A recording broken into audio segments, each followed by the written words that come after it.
Ladies, can you talk about how you developed this particular piece?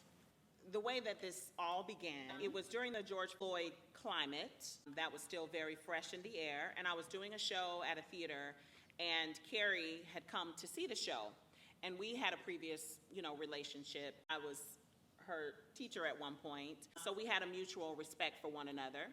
And she came up to me after the show, and she said, "How are you doing?" And that was very striking to me for a white woman to come and ask me that question, and I knew exactly why she was asking me that question.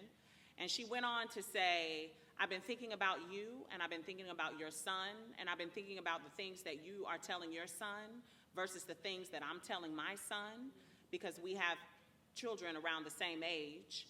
And she said, "I've been thinking about that a lot, and I want to have a conversation about that, and I think we should write about it. I think it should be a play."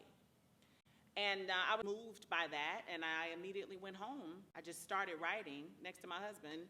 I was on my cell phone in my notes because I was so inspired by the action that Kerry took. It was an interesting process with everything being locked down. It kind of created this little bubble to create within. So we started meeting by Zoom, and we started meeting by Google Doc.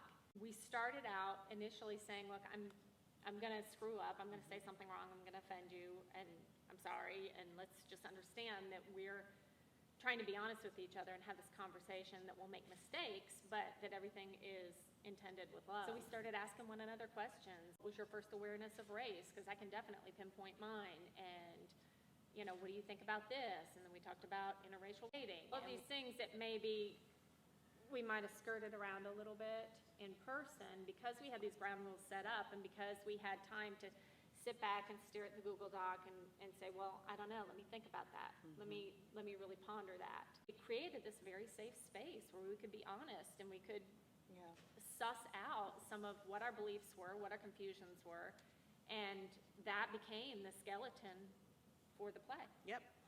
And I think it's important to note that we did very specifically say, "I love you, you love me." Let's remember that. All the conversations that we'll have in between this ground rule of love, we need to remember that. The way that we'll have this conversation is if we let that love lead us.